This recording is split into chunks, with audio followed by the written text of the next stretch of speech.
Hello out there to those that are out there. I'm Rob and you are listening. Welcome to another episode of Horrorstalgia.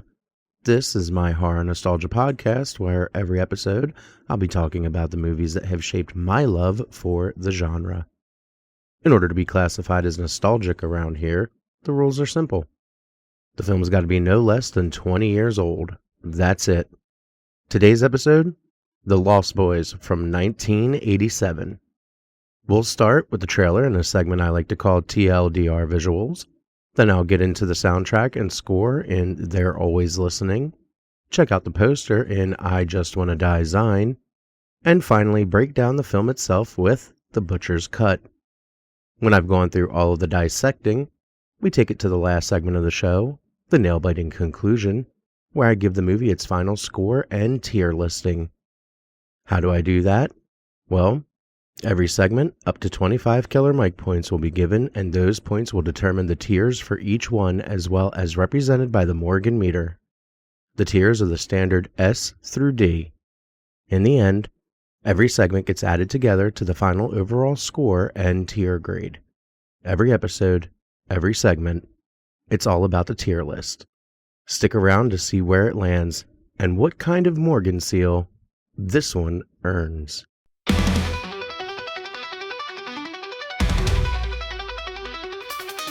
the silver screen to the haunted halls, I'm not alone, I hear the calls. Every scream I'm alive, through VHS I survive. Black and white or crimson red, the monsters rise inside my head. Horrorstalgia, take me back to the night where fear attacks. Memories bleed in every frame, I'm not afraid, we're all the same. Reliving fear, reliving pain, the past is calling me again. Your reflection in the mirror.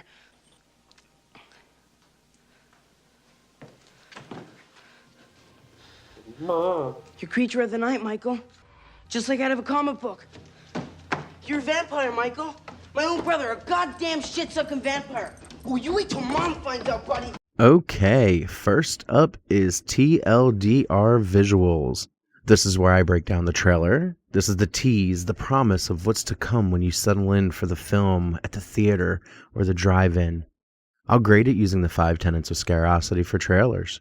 Once I've seen how well it sells a scare, I'll total up the killer mic points, 25 on the line, and drop them into the Morrigan Meter to see if the trailer still kills after all these years. So, what are the 5 tenets of Scare-ocity for trailers? Thank you for asking. Number 1. Does it get you invested? For that, it gets an S tier, which is 5 points. Yes, the trailer gets you invested.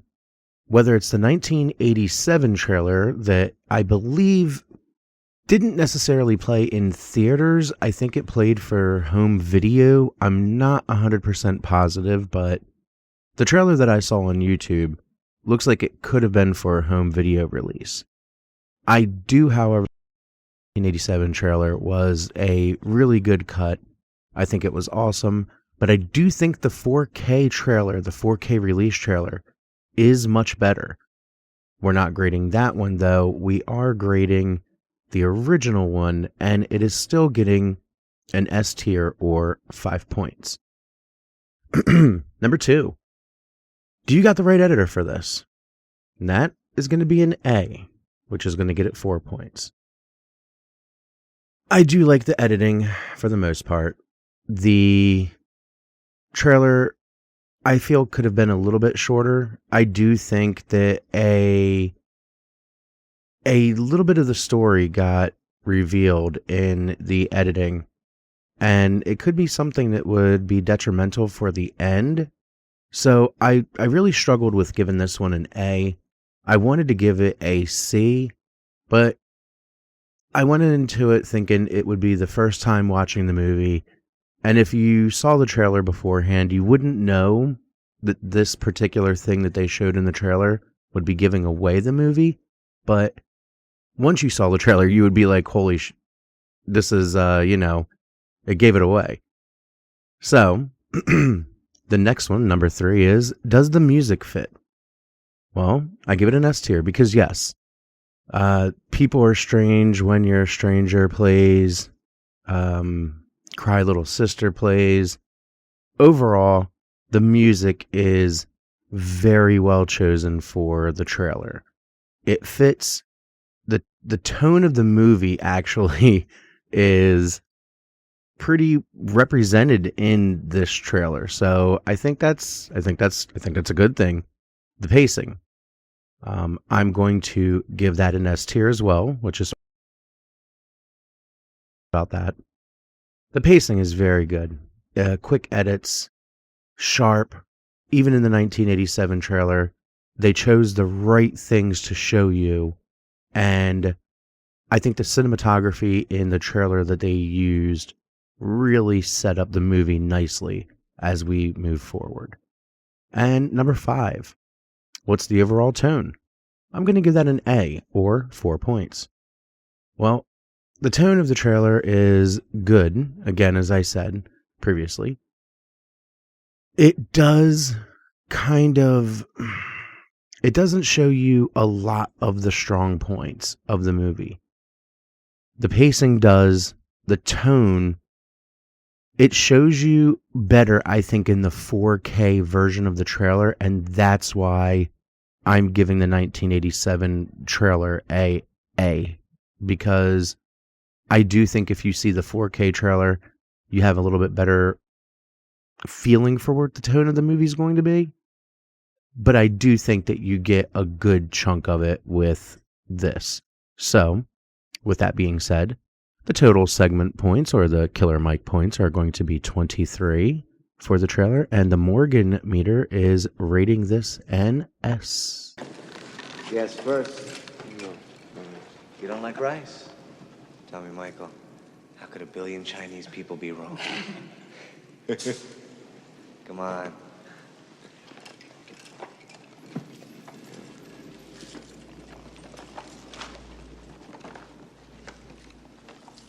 How are those maggots?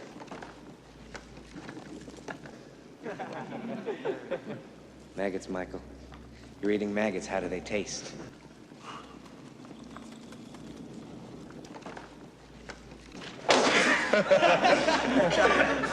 Next up is They're Always Listening. This is where I dive into the sounds that shape the screams, the soundtrack, and the score.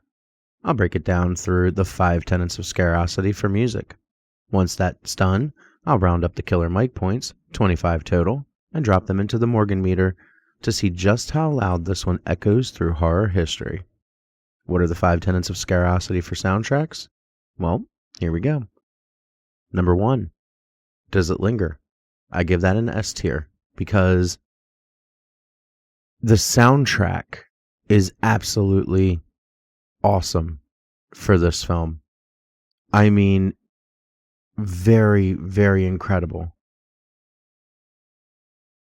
Cry Little Sister is played through 80% of this movie, and it's not the same part, right? It's different parts of the song in different parts of the movie. But I'm not just talking about the soundtrack that's played in the movie when I do these. I'm talking about the actual soundtrack and score that was released. So the soundtrack definitely lingers. But that takes me right into number 2, which is how about the feelings? I'm going to give this a D because it makes me think sad things.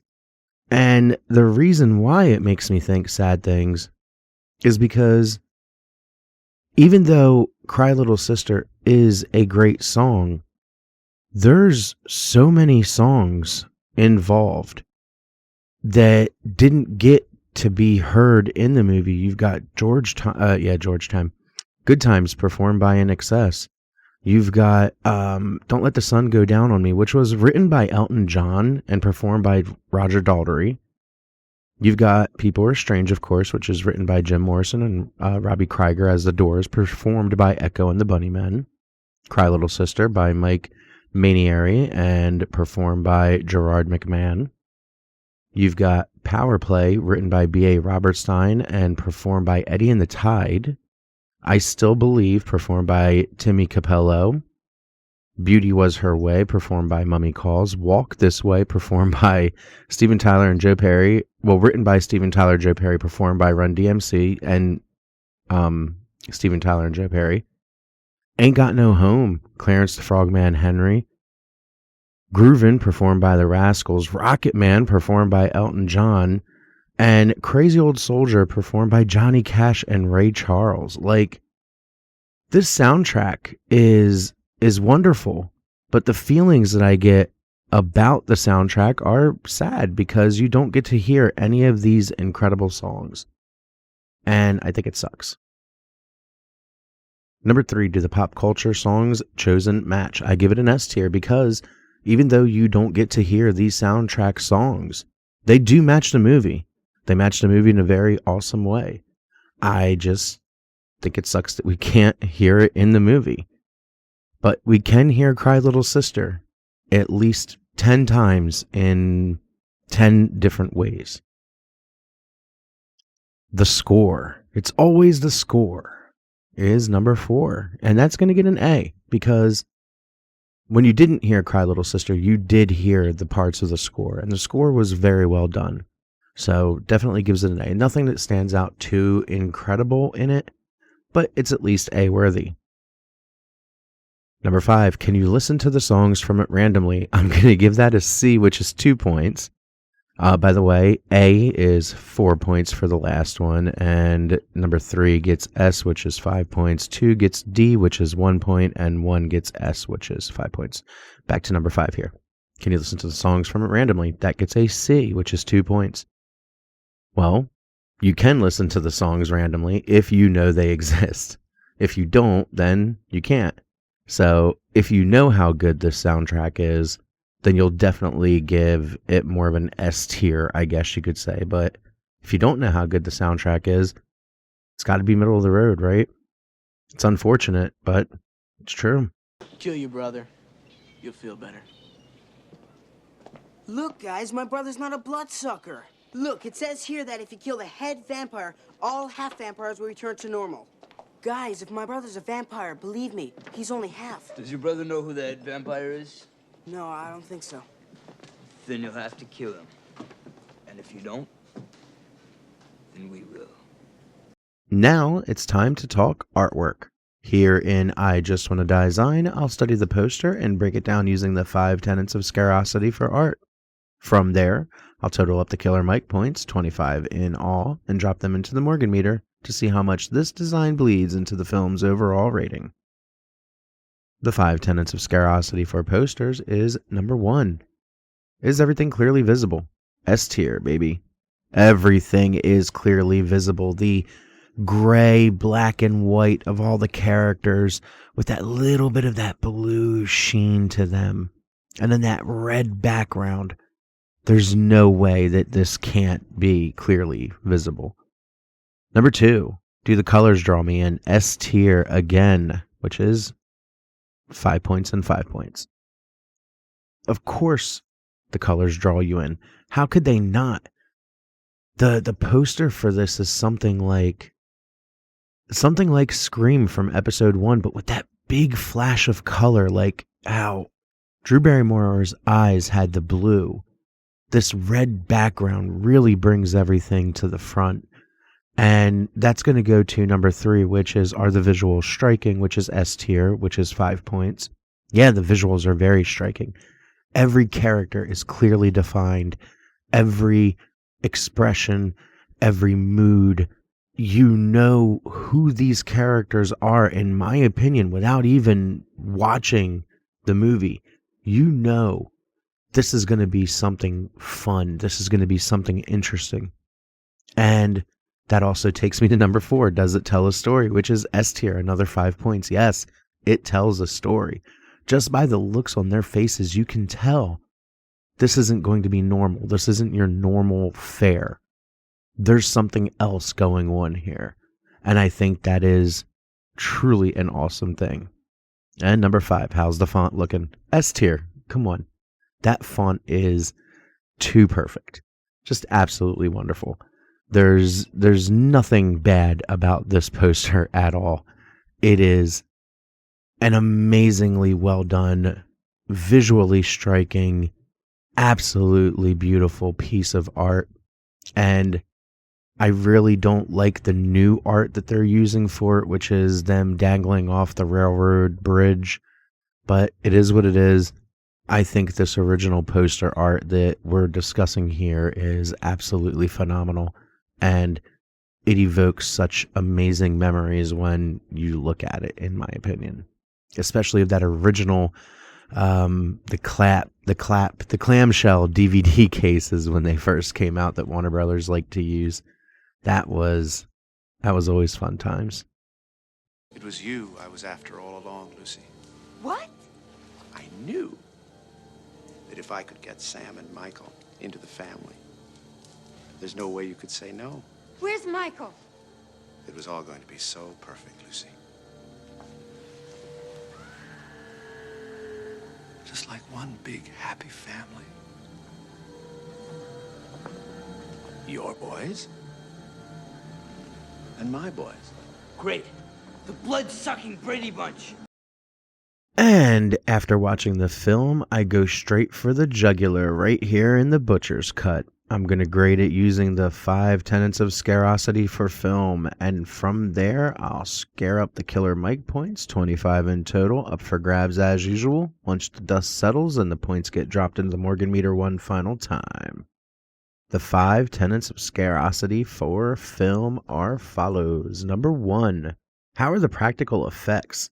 Whoa, boy, this is S tier.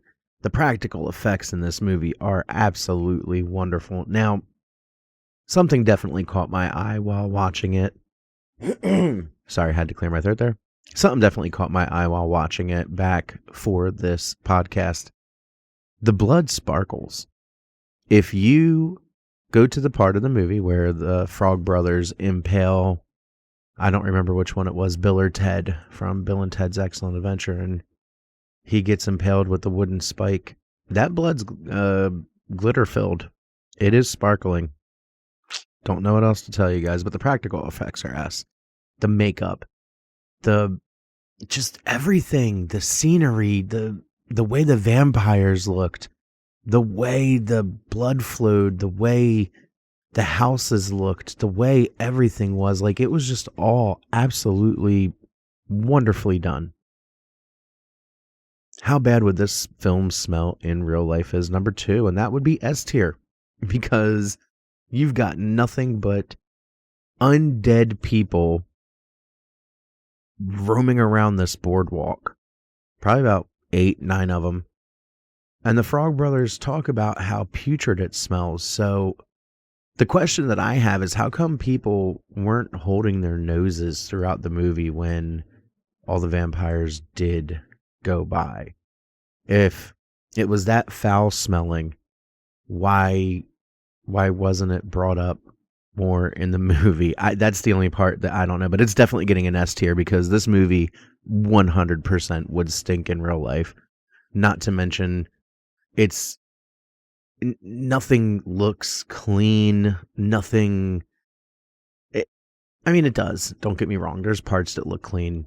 There's parts that do, but it's just the smells of everything around there, including the dead bodies, the missing bodies, the undead, the not dead, whatever cologne Grandpa was using. Who knows? It just cannot smell good in real life.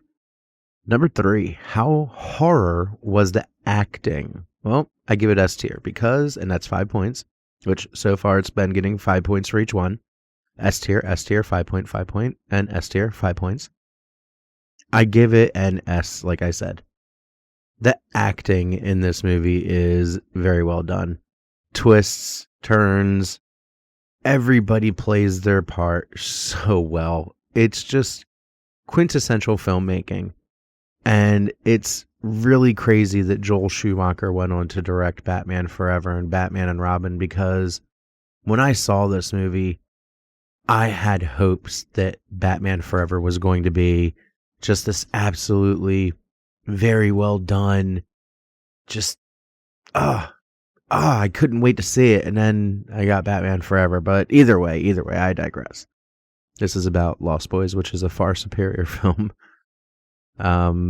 Number 4, how close did it get to scaring me? Unfortunately, with most of these movies that I'm going to be reviewing on this nostalgia podcast of mine, it's more than likely going to be a D. Because most movies don't scare me. There's a couple that do, but they're more recent movies. And when I say scare, I don't even mean scare like, oh no, I can't turn off the light and, go to sleep. When I say scare, I mean like I ponder things, and it just makes me think about reality a little bit more nowadays. The older movies are just more mindless, I guess you could say. There's some that are, I guess, I would like to call elevated, quote unquote. But needless to say, this movie did not get anywhere near close to scaring me even when I was younger. Sorry. Number 5, how was that cinematography? Ooh, that is an S tier, which is 5 points. Every part of this movie was so well done. All the lighting, all the effects, everything. The way that... Just take the bonfire scene, for instance, where they're tearing everybody apart and how well just that was done. Or anytime the dirt bikes came over the horizon and the lights were shining, and when they were in the house and the lights were coming in, and just all of it. Every bit of this movie's cinematography was just spot on. Just so well done. Bravo to... I don't know who did the cinematography for the movie, but absolutely bravo to it. To them, not it. My apologies. And that is going to give a total of 21 points for Killer Mike and an S tier for this one. We're off to the final segment. It was you I was after all along, Lucy. What? I knew that if I could get Sam and Michael into the family, there's no way you could say no. Where's Michael? It was all going to be so perfect, Lucy. Just like one big happy family. Your boys and my boys. Great. The blood-sucking Brady Bunch. And we have reached the final segment of episode number 2, the nail-biting conclusion. This is where every score from each segment comes together to reveal the film's final fate and crown it with its official Morgan seal, carved in blood and a dollop of nostalgia. So, what did this movie get? Well, how about we go over it again real fast, shall we? In the first segment of the show, which is the trailer segment, the TLDR visuals, it got 23 points and an S tier. In the second segment, They're Always Listening, or the soundtrack, it got 17 points or an A.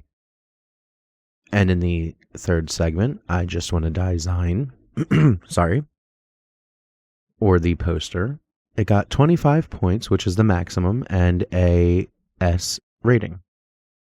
And finally, for the film, or the butcher's cut, it got 21 points and an S rating. That gives The Lost Boys a total of 86 points, which still puts it as an S tier. So, for the Morgan seal, this film is S tier, and that makes her aesthetic. So, hopefully everybody likes my conclusion of the film and my feelings towards it. The Lost Boys is a special movie because it still provides a bit of fantasy. It still provides a bit of mystery. It's well done, and I think, as I said previously in the film portion, it's so well done. When I was younger and I watched it for the first time, I don't think I could ever truly grasp how well done this movie was. I understand how the people of the previous generation, because I was born in 84, grew up in the 90s. I can understand how the people born in the 70s felt very attached to this movie. It definitely speaks to them more than it speaks to me. I'm not going to lie, but I do find everything in this film to be spot on for the times. People were going missing at an alarming rate in the 70s and 80s. I mean, to this day, we still have horrible problems with females and males going missing. Back then, it just kind of felt different.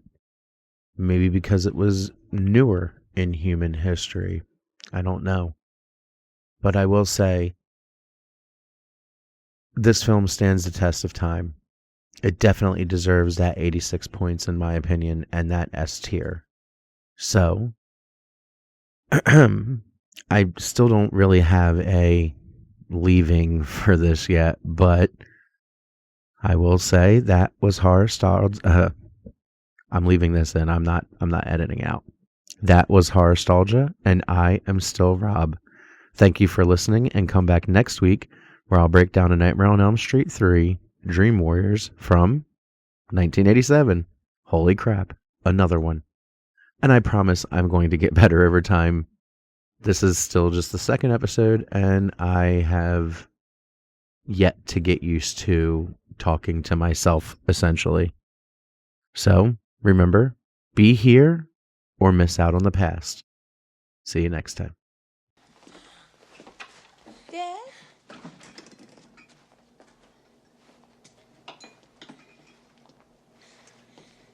Dad, are you all right?